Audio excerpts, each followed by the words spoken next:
The Starlit Loom of Eldwythe. Take a deep breath in. Hold it gently.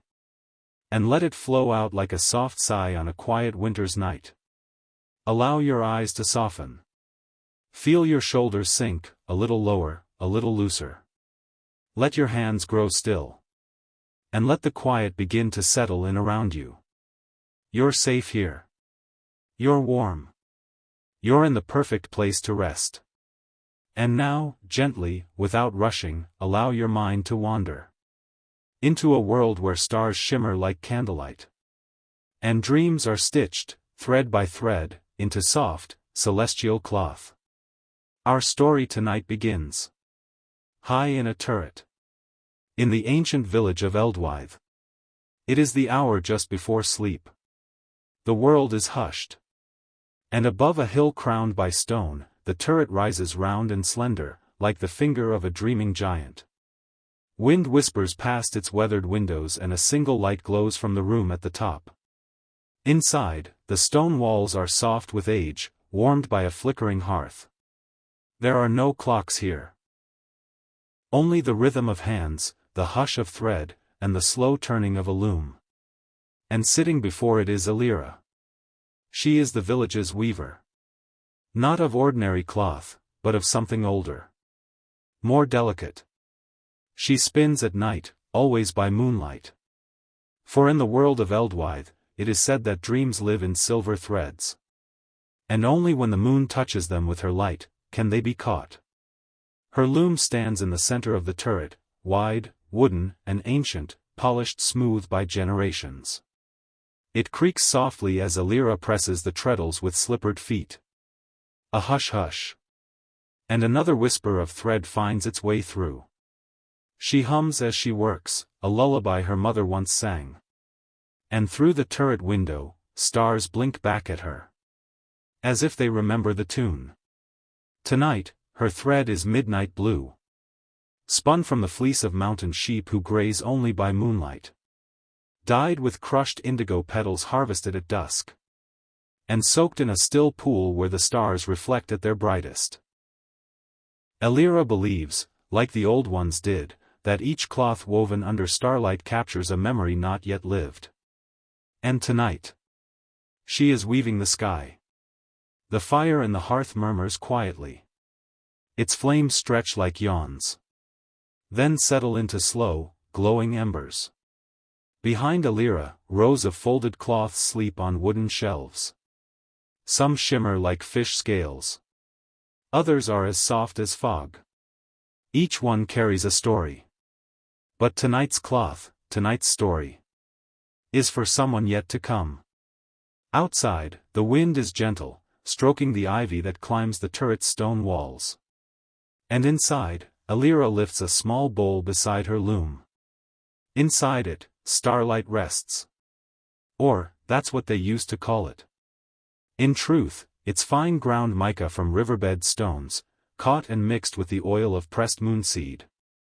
But when Alira brushes it over the threads, it gleams, faint and silver, like the first frost on morning grass.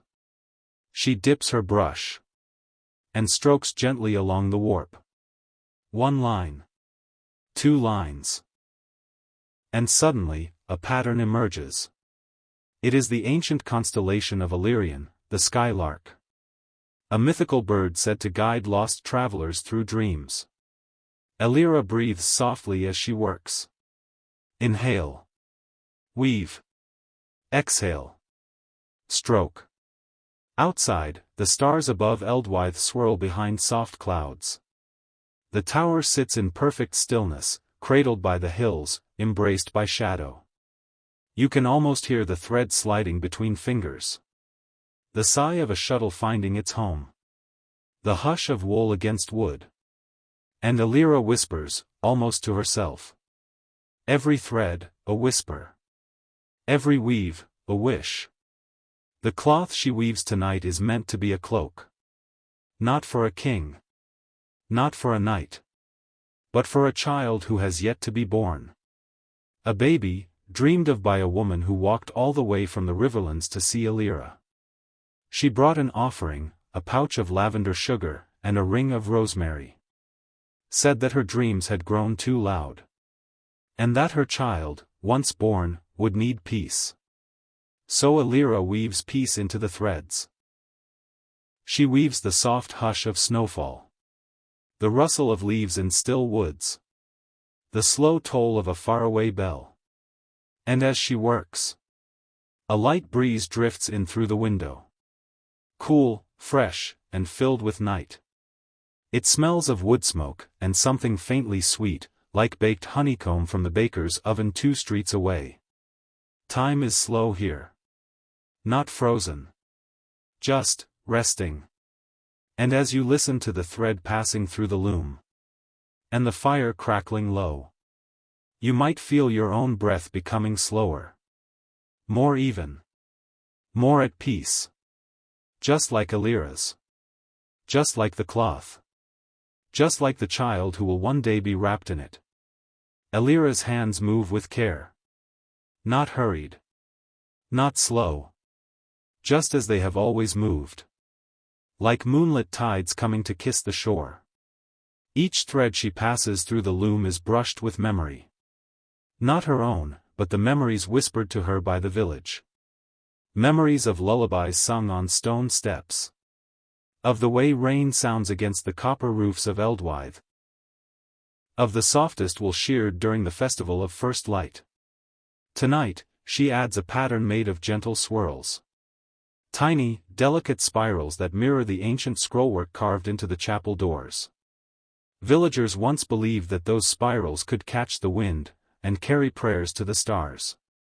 So Alira places them here, in thread. Not just as decoration, but as quiet blessings. Curled into cloth.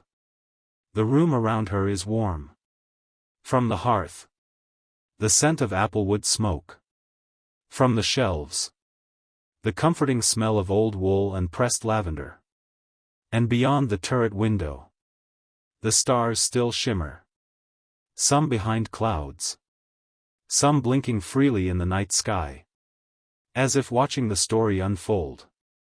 You are part of this now. Resting near the hearth. Watching her work. Feeling the rhythm of the loom settle deep into your breath. Inhale. Soft and slow. Exhale. Let go.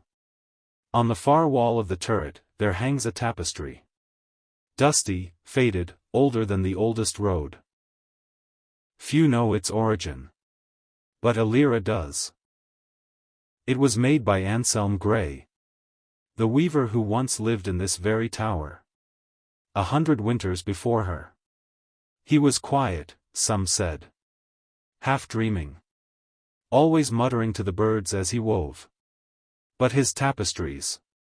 Oh, they moved. Not in the way you might think, not like enchantments or spells.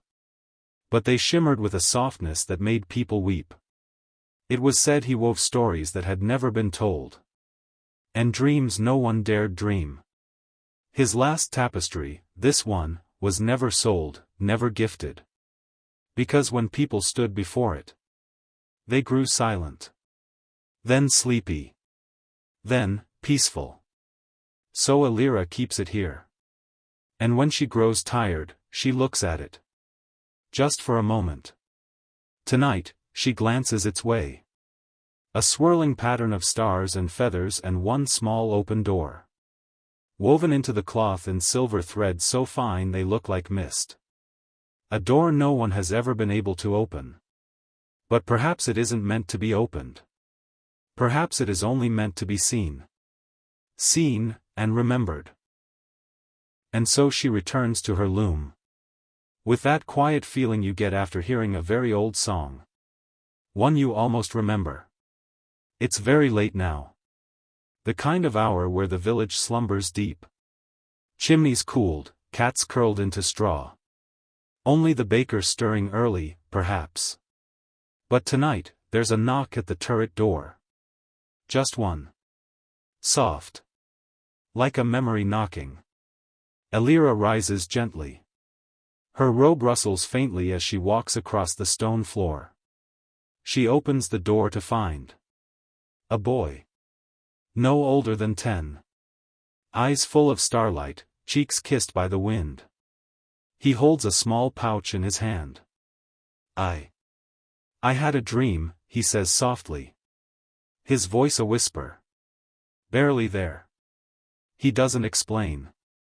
He doesn't need to. Elira simply nods. She welcomes him in, sits him near the fire, and brings out warm milk with honey and a pinch of crushed nutmeg.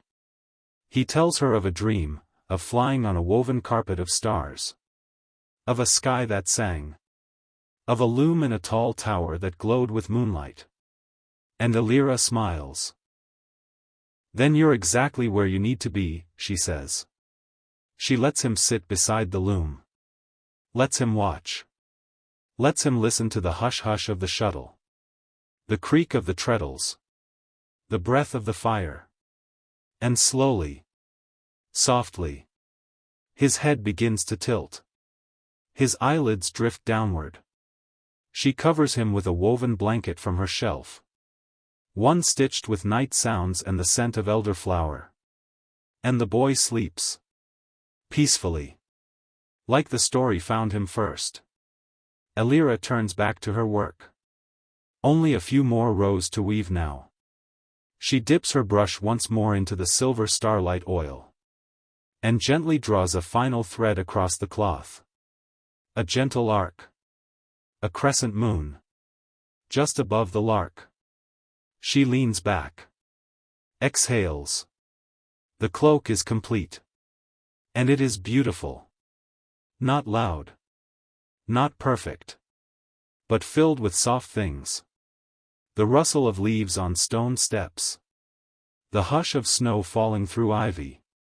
The warmth of words never said aloud. She folds it slowly. Wraps it in linen scented with thyme. And places it in a wooden chest carved with stars. The wind picks up just outside the window. A single bell rings far down in the village. Perhaps the baker has begun to stoke his oven. But up in the turret, all is still. The boy dreams. Elira breathes. The loom rests. As dawn begins to whisper at the edge of the sky. The light in the turret grows dimmer, softer. Not from darkness. But from peace. Elira moves slowly now. The kind of slow that feels sacred. Like the quiet steps in a chapel. Or the last note of a lullaby. She places the finished cloak beside her, carefully. As though it were spun from snowflakes and breath. She stretches her arms, feels the ache of tenderness in her shoulders. But it is a good ache, earned with quiet work. And gentle intention. Outside, the clouds are blushing. Tinged with the faintest touch of pink and gold. A new day waits to begin. But inside this turret, time still rests. The boy, curled on the woven cot by the hearth, sleeps soundly. And Elira smiles. It reminds her of the old days. When her grandmother used to let her nap beneath the loom as it creaked and hummed above her. When she believed that every thread carried a song only children could hear. A song made of silence. Of breath. Of moonlight. Just as she begins to tidy her brushes and threads. A sound breaks the stillness. Soft, delicate, like feathered wings. She turns toward the window. And there, perched on the sill, is a sparrow. Gray and gold, with a tiny scroll tied to its leg. This is no surprise to Elira. In Eldwythe, messages often come this way. She walks to the bird slowly. Her steps silent against the worn stone floor. The sparrow doesn't flinch. It chirps once, then tilts its head. Gently, she unties the scroll. Unrolls it. It reads. The Dreamers' Guild meets under the candle bridge on the third night. Bring a cloth woven with breath and starlight. We are ready to dream aloud again. Elira closes her eyes. She remembers the guild. The quiet circle of artists, thinkers, scribes and seers. who believe that dreams shape the world just as much as laws and swords. It's been years since they last met. But maybe, it is time. She looks back at the cloak. Yes. That will be the one. Not for a cradle, this time. But for a gathering of minds and hearts. Ready to build something unseen. The sparrow chirps again. As if satisfied. Then flutters off, into the silver mist of morning. The hearth has burned low now. Ashes whisper soft memories across the stone. A final ember glows deep inside the log. One tiny heartbeat of warmth. Elira places a hand near it, not to warm, but to listen. She always believed fires had stories. This one tells her. It is time to rest. So she turns from the loom. Gathers her robe closer. And sits in her chair by the window. From here, she can see the entire village. Roofs like mossy caps. Chimneys stretching toward the sky. Lanterns being lit by early risers. Soft yellow dots in a gray and lavender world. She closes her eyes. And just breathes. Each inhale smooth. Each exhale steady. As if the loom continues within her. Weaving a final tapestry. One made of sleep. Hours later, the boy wakes. Blinking softly. Yawning so wide his jaw makes a tiny pop. Elira is already awake. Pouring warm water into a ceramic basin. Watching the steam rise like mist over still ponds. You dreamed, she says gently. Before he can even speak. He nods. Flying again, he whispers. But this time, you were there too. She smiles. Her eyes crinkle like pages well loved. Then the cloth is ready, she says. She lifts the folded cloak. Now wrapped in a light cotton shroud. And places it into the boy's arms. He cradles it, without question. Like something sacred. Something that belongs. Outside, the village is fully awake now. The scent of baking bread curls into the tower. Horses clop softly on cobbled lanes. A bell rings 3 times from the market green. It is morning. But the dream still lingers. And the stars, though faint, still shimmer somewhere in the thread. Later that night, long after the sun has gone, Elira stands at the foot of the candle bridge. The cloaked figure beside her is the boy's mother. Behind them, others arrive. One by one. A scribe with inky fingers. A baker who bakes bread in the shapes of stars. A woman who paints only with rainwater. A young man who hums in his sleep, and writes it down upon waking. This is the Dreamers' Guild. And tonight, beneath a row of suspended candles, they lay their dream offerings in a soft circle. At the center, Elira places the cloak. It glows faintly, more from memory than from light. And together, they sit. They breathe. They remember what it is to weave not with thread, but with stillness. With wonder. With peace. The guild circle is silent. Not from absence, but from presence. The kind of silence that holds every sound gently in its palms. The flicker of candles. The shifting of woolen cloaks. The soft sigh of someone exhaling wonder. The candle bridge above them stretches like a glowing spine across the clearing. Dozens of wax lanterns hang from its wooden beams. Each flame trembling just slightly. As if breathing in unison. In the center, the cloak gleams faintly. Catching the light like a pool of night sky. The guild doesn't speak much. Words are not the thread tonight. Instead, each one reaches forward, quietly. And places beside the cloak a small token. A string of bells from a traveling bard. A sprig of dreamtime wrapped in linen. A scrap of paper with a sleeping child's heartbeat traced in ink. These are not gifts. They are stitches. And together, the circle begins to hum. Not a song, not a chant. But a memory of stillness, passed from breath to breath. The kind of sound you only hear when everything else is at rest. A sound that weaves people to each other. Elira's eyes close. Not from sleep. But from something gentler. She sees. In the darkness behind her lids. A field of starlit cloth, spread wide across the sky. Every time she breathes, another thread forms. Another curl of silver. Another loop of warmth. But then. A vision stirs. She sees her grandmother's hands. Folding linen over a baby's feet.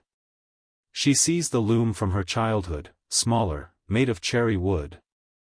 Creaking in the attic where the rain pattered on the roof. She sees herself. Years ago. Crying softly after her first weaving tour. And being told. Every mistake is just another part of the pattern, my little thread. And in that moment. As if someone had tied it all together with a bow made of dusk. Elira feels. Complete. Not because her work is done. But because the cloth. Has become more than fabric. It is now a part of her. And she, a part of it. The candles on the bridge begin to flutter. Not from wind. But from presence. Overhead, the sky has turned velvety and full. The stars above Eldwythe blink brighter, somehow closer. As if they, too, have leaned in to listen. It was once believed, in the oldest texts, that stars descend ever so slightly. When a weaving worthy of memory is laid before them, they stretch their ancient light downward. To brush the fabric with their blessing. Tonight. That blessing comes.